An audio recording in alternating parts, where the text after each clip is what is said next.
Assalamualaikum warahmatullahi wabarakatuh.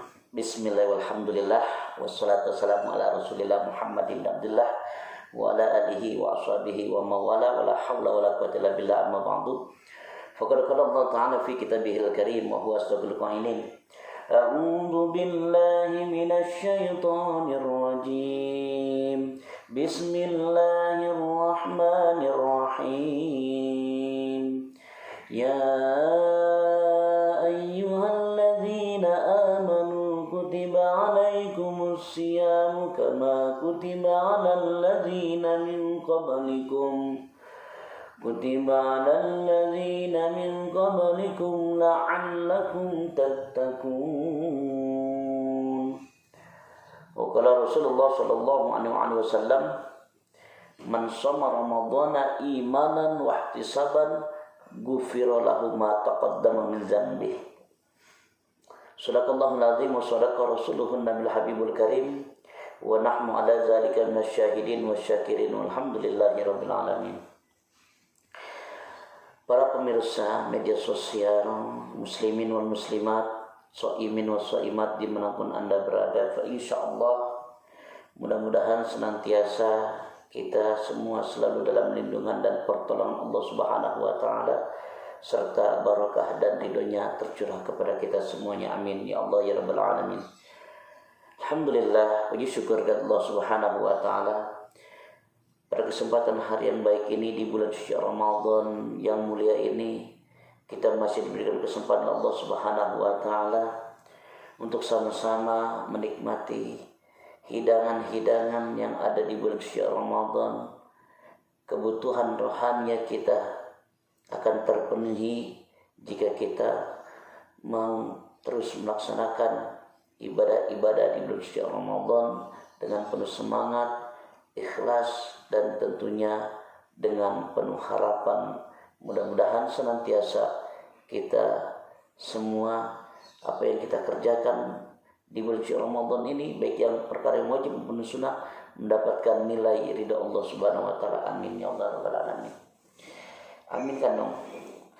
Insyaallah kalau diaminkan, mudah-mudahan senantiasa puasa saudara-saudara kita semuanya mendapatkan ridha Allah Subhanahu wa taala. Amin. Salawat serta salam senantiasa kita haturkan kehadiran baginda Nabi besar Muhammad sallallahu alaihi wasallam, juga kepada segenap keluarga, sahabat, dan pengikut ajarannya. Tentunya kita semua yang semua mengharapkan syafaatnya min yaumil hadza ilmul qiyamah. Fa insyaallah semoga senantiasa kita termasuk umatnya beliau yang kelak di akhirat nanti mendapatkan syafaatul uzma. Amin ya Allah ya rabbal alamin. Saudara-saudaraku, shaimin wa shaimat, muslimin wa muslimat yang senantiasa selalu dalam naungan rahmat kasih sayang Allah. Amin. Pada kesempatan hari yang baik ini, di bulan suci Ramadan ini, saya akan membahas tentang fikih siyam atau puasa diambil dari sudut ilmu fikih. Ya, tentu ketika kita berpuasa harus mengetahui ilmunya agar puasa kita mendapatkan nilai di mata Allah Subhanahu wa taala, diterima, ya, makbul sebagai ibadah. Puasa yang diterima oleh Allah Subhanahu wa taala tentu ada ketentuannya, syarat-syaratnya. Nah, ini diatur dalam ilmu fikih. Baik, dalam hal ini insyaallah saya akan sampaikan tentang pengertian apa itu puasa, terkait dengan hukum-hukum menjalankan ibadah puasa Ramadan, mencakup juga rukun syarat puasa Ramadan, hal-hal yang diperbolehkan dan tidak diperbolehkan atau yang membatalkan puasa Ramadan. Kita akan bahas yang pertama dulu, pengertian puasa. Puasa menurut bahasa as-saumu adalah al-imsaku. Asyam loghatan al-imsaku. Puasa menurut bahasa artinya adalah menahan atau mencegah. Jadi kalau kita sedang menahan lapar lagi puasa, menahan sakit lagi puasa. Ini secara bahasa. Baik, secara istilah yang dimaksud dengan puasa itu adalah Al-imsak menahan diri dari minal akli was surbi, dari makanan dan minuman. Artinya menahan diri dari yang membatalkan puasa seperti makan dan minum. Menahan diri dari makan dan minum serta dari perbuatan-perbuatan yang dapat membatalkan puasa, yang dimulai sejak terbit fajar hingga terbenamnya matahari. Ini pengertian puasa menurut istilah. Ya, saya ulangin kembali. Sedangkan puasa menurut istilah adalah menahan diri dari makan dan minum, dari perbuatan-perbuatan yang membatalkan puasa, yang dimulai dari terbitnya fajar hingga terbenamnya matahari. Oke. Terkait dengan masalah rukun, karena puasa ini ada rukunnya. Rukun itu yang mana apabila salah satunya saja ditinggalkan atau tidak dikerjakan, maka tidak sah perkara tersebut. Jika berpuasa tidak memenuhi aturan, artinya rukunnya ditinggalkan, maka tidak sah puasanya. Baik, rukun puasa. Rukun puasa ini ada dua. Yang pertama, an-niyatu. Niat. Apa itu niat? Niat itu qasdus syai'. Itu menyengaja sesuatu atau ada keinginan dia melakukan sesuatu. Ya. Sedangkan niat ini salah satu rukun puasa yang pertama. Wajibnya fil qalbi, di dalam hati. Tentu mentalafutkannya, melafazkannya dengan bunyi suara kita terdengar oleh telinga kita sendiri, itu hukumnya sunnah menurut mazhab Syafi'i, Hanafi, Hambali. Ya. Bahkan imam-imam lain berpendapat bahwa hukumnya sunnah mentalafuzkan atau melafazkan niat tersebut. Akan tetapi wajibnya fil qalbi, dalam hati. Dan niat puasa Ramadan, karena ini puasa wajib, maka menjatuhkan niatnya pada waktu malam hari wajib. Awas jangan tertipu dengan iklan yang biasa menjelang azan subuh dia membaca niat nawaitu shauma ghadin an adai fardhi syahri, nah dan seterusnya. Artinya apa? Ketika menjatuhkan niat puasa harus di malam hari. Nah ini sesuai dengan hadis Rasulullah yang diriwayatkan oleh Imam Nasa'i dari Hafsah radhiyallahu anha. Rasulullah SAW bersabda, barang siapa yang tidak memabitkan puasa sejak sebelum fajar, maka tiada puasa baginya. Di sini kata Rasulullah, barang siapa yang tidak memabitkan puasa, artinya menjatuhkan niat puasa sebelum fajar, maka tiada puasa baginya. Artinya kita sebelum masuk waktu fajar, maka dianjurkan oleh para ulama kita niatnya itu banyak ketika selesai melaksanakan sholat sunnah tarawih, ya, sama-sama dengan bacaan nawaitu shauma ghadin an adai fardhi syahri ramadhana hadhihi sanati lillahi ta'ala. Saya niat berpuasa esok hari untuk menunaikan fardu di bulan Ramadan tahun ini karena Allah Ta'ala. Itu niat dan artinya diucapkan ya, pada malam hari atau sebelum fajar, wajib. Ini niat yang kita ucapkan sunnah tapi fil qalbi, ya, wajibnya di dalam hati. Kemudian rukun puasa yang kedua al-imsaku, imsak. Apa itu imsak? Imsak itu menahan diri. Menahan diri dari segala hal yang dapat membatalkan puasa, seperti menahan diri dari makan dan minum, serta menahan hawa nafsu dari perbuatan-perbuatan yang dapat membatalkan puasa, seperti berhubung suami istri, muntah dengan sengaja, atau dari perbuatan-perbuatan tercela lainnya.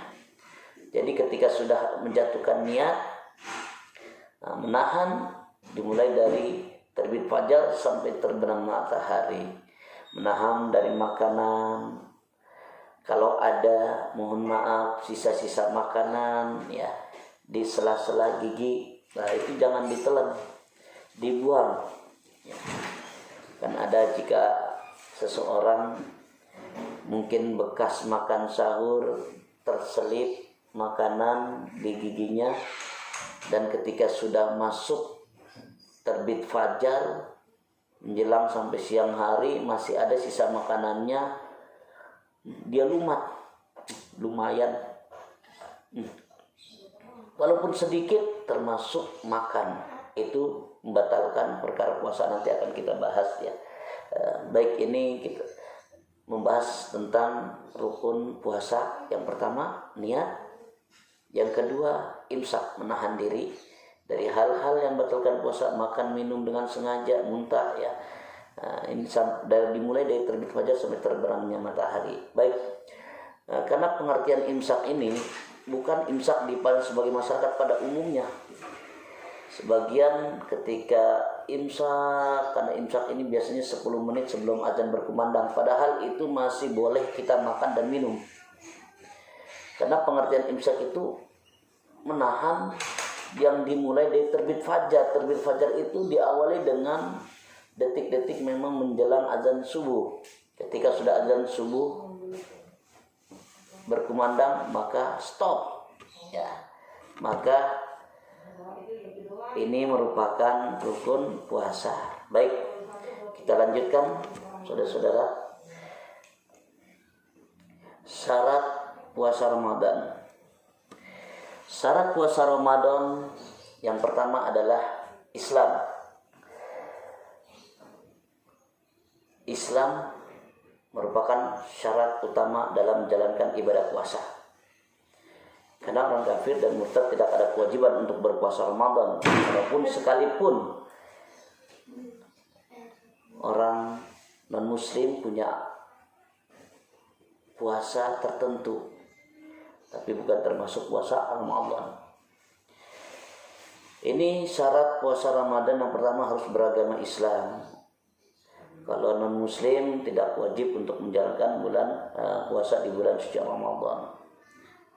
Kemudian balik, syarat puasa Ramadan yang kedua harus balik. Apa itu balik? Balik itu dewasa. Bagi laki-laki ditandai dengan mimpi, sedangkan bagi wanita ditandai dengan haid atau datang bulan. Itu tanda balik. Berarti kalau masih kecil, masih anak-anak, belum balik atau belum baligha atau di bawah umur 10 tahun, misalkan belum wajib melaksanakan puasa. Tapi jikalau ada anak-anak kita yang puasa, maka orang tuanya yang mendapatkan pahala luar biasa. Karena mendidik anaknya mulai dari usia dini sudah dilatih berpuasa. Sekalipun anak tersebut belum diwajibkan untuk berpuasa, maka orang tuanya lah yang mendapatkan pahala dari mendidik anak-anaknya untuk dilatih berpuasa. Baik, untuk yang ketiga, syarat puasa Ramadan berakal, artinya harus sehat. Berarti jika akalnya tidak sehat, baik itu gila, ya, ayan atau sedang pingsan, ini tidak wajib berpuasa. Karena seseorang yang kehilangan akalnya tidak diwajibkan berpuasa. Ada kalanya ada seseorang yang ketika dia sedang menjalankan puasa, di tengah-tengah puasanya dia jatuh pingsan, tidak sadarkan diri, maka puasanya batal. Itu nggak wajib berpuasa. Atau lagi enak-enaknya dia berpuasa, di tengah-tengah puasanya dia langsung kumat, penyakit ayannya kelegeban, berbusa, itu hilang akalnya, udah nggak, batal puasanya, nggak wajib untuk menjalankan puasa. Atau yang hilang akalnya karena benar-benar dia tidak sadarkan diri alias gila. Bagi orang gila nggak wajib puasa Ramadan. Maka bagi orang-orang yang masih diberikan akal sehat untuk berpikir, dia sadar, maka wajib berpuasa. Jika enggak berpuasa, tidak berpuasa, padahal dia orang yang berakal, maka sama seperti halnya dia seperti orang gila. Ya, jawab sendiri ya. Baik, syarat yang selanjutnya yang keempat, syarat puasa Ramadan mampu, atau mampu dikatakan di sini, yang dimaksud di sini adalah mampu sehat, mampu menjalankan puasa Ramadan ini secara fisik dia baik, sehat, tidak sakit, mampu menjalankan puasa, dia kuat. Bagi orang yang sudah tua renta, ya, maka tidak diwajibkan, karena mungkin tidak mampu dari segi hal fisik, ya, usianya juga sudah sangat tua, maka tidak diwajibkan. Nah, ini bagi yang mampu menjalankannya, mampu dalam hal fisiknya baik, ya, sehat, tidak sakit, maka dia wajib untuk menjalankan puasa Ramadan. Kalau dia sakit atau dia sudah tua renta, tidak mampu, tidak kuat untuk menjalankan puasa, maka dia, bagi yang sakit bisa mengkodonya di hari-hari yang lain setelah Ramadan. Akan tetapi bagi orang yang sudah sepuh, sudah tua renta, maka bisa dibayar dengan fidyah di akhir Ramadan. Baik, kita lanjutkan. Kita sama-sama memahami arti puasa sudah, kemudian rukun puasa sudah, hal-hal yang sangat rentan, ya, bagi orang berpuasa agar puasanya diterima. Maka kita bahas perkara yang membatalkan puasa. Ini harus dijaga. Apa saja sih perkara yang membatalkan puasa? Karena orang yang berpuasa harus menjaga dari hal-hal yang membatalkan puasa itu sendiri. Tentu dalam hal ini, hal-hal yang membatalkan puasa kita ketahui bersama, makan dan minum dengan sengaja. Dengan sengaja, ya. Berarti kalau tidak sengaja tidak batal. Oke. Yang kedua, memasukkan sesuatu ke rongga badan, baik melalui mulut, hidung, ya. Mulut ketika kumur-kumur berwudu, awas jangan setetes pun kita telan. Atau hidung, membasuh hidung, kan sunnahnya dihisap. Nah, kalau sedang puasa maka cukup dioleskan saja, cukup ya, jangan dihisap. Atau enggak usah dibasuh hidungnya, dihisap, enggak apa-apa, kan itu perkara sunnah, karena sedang berpuasa. Khawatir airnya itu terserap, akhirnya terhirup hingga masuk. Kemudian dari telinga juga, ya, dari rongga badan, memasukkan sesuatu ke dalam rongga badan, baik dari mulut, hidung, telinga maupun rongga badan lain yang memungkinkan untuk dimasukkan, termasuk dalamnya suntikan yang mengenyangkan, ya. Ketika kita minta suntik vitamin, suntiknya di sini, nah batal tuh. Nah, atau daerah lubang telinga, ya, itu batal. Atau di sini masih dekat dengan perut, batal juga. Kalau di kaki gimana? Nah, ini jauh dengan perut, ya, beda dengan tenggorokan. Jadi kalau di sini hukumnya makruh. Nah, ini makruh. Baik, muntah dengan sengaja juga yang membatalkan perkara puasa. Muntah dengan sengaja, muntahnya tersebut ada yang kembali tertelan atau tidak, artinya disogok-sogok, muntah gitu ya. Kalau muntah nggak sengaja nggak apa-apa, nggak batal, teruskan puasanya. Baik, yang keempat yang membatalkan puasa, bersetubuh atau berhubungan suami istri atau mengeluarkan sperma dengan sengaja, nani, ya, ataupun mengeluarkan sperma dalam tidur karena mimpi, tidaklah membatalkan puasa. Ini ada perbedaan. Ketika seseorang keluar mani atau sperma dengan sengaja berhubung suami istri, batal. Tapi kalau keluar spermanya itu karena mimpi, bangun-bangun dia mimpi basah, langsung dilihat basah benar keluar spermanya, itu tidak mengapa, diteruskan, dilanjutkan. ya, walaupun sedang berpuasa, yang pasti mandi wajib, mandi junub ya. Puasa tidak batal karena mimpi. Baik, kita lanjutkan. Yang kelima yang membatalkan puasa, haid atau nifas. Haid ini kalau wanita biasanya paling umumnya standarnya masanya itu masa sucinya 7 hari atau 1 minggu. Paling lamanya masa haid itu 15 hari. Kok tahu? Ya ada dalam kitab fikihnya, rata-rata standarnya 7 hari atau seminggu. Nah, jikalau ada seorang wanita yang sedang berpuasa di tengah-tengah puasanya, entah itu dia udah siang hari atau menjelang sore hari, bahkan menjelang azan maghrib, kemudian wanita tersebut haid, datang bulan spontan saat itu juga sebelum azan berkumandang, maka puasanya batal ya, dan dia tidak boleh meneruskan puasanya. Akan tetapi puasanya nanti dikodok, diganti di hari-hari yang lain. Nah, terhitung kodok puasanya nanti ya. Keenam, atau nifas. Nifas itu darah yang keluar setelah melahirkan ya. Seorang ibu yang setelah melahirkan keluar darah itu namanya dan nifas. Dan nifas biasanya itu 30 hari, 40 hari dan maksimal 60 hari ya.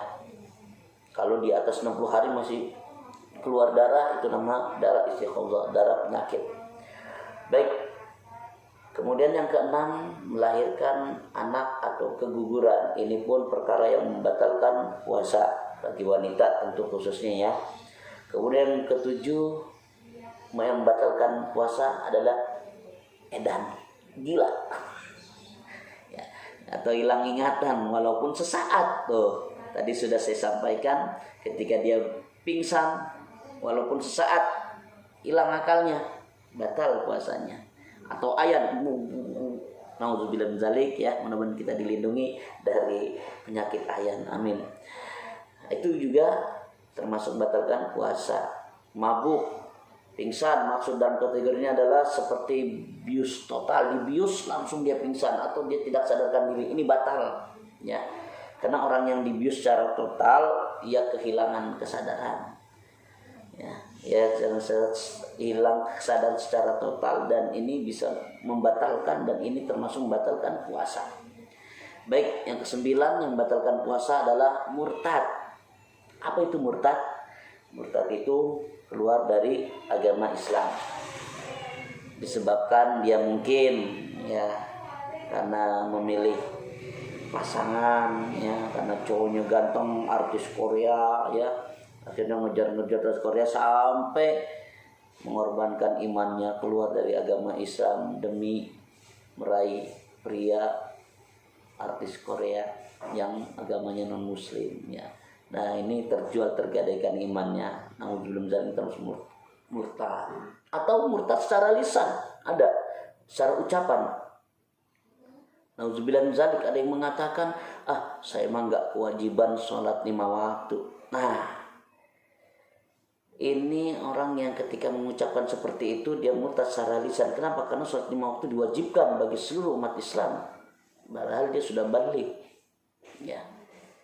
Untuk apa sholat? Nauzubillah min dzalik. Ucapan seperti itu mengandung hal-hal yang dilarang oleh agama, sehingga orang yang mengucapkannya bisa dikategorikan orang yang murtad. Nauzubillah min dzalik. Baik, kita lanjutkan. Perkara yang membatalkan puasa yang ke-10 ya.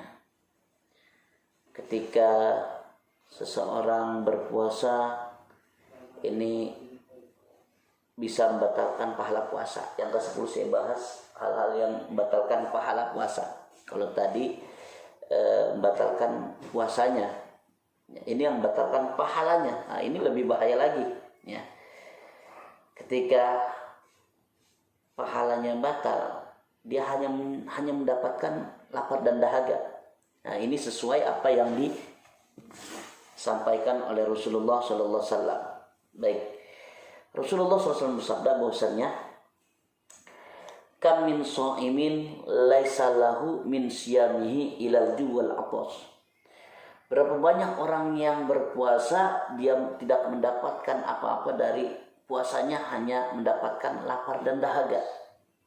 Kenapa mereka tidak mendapatkan pahala puasa, hanya mendapatkan lapar dan dahaga?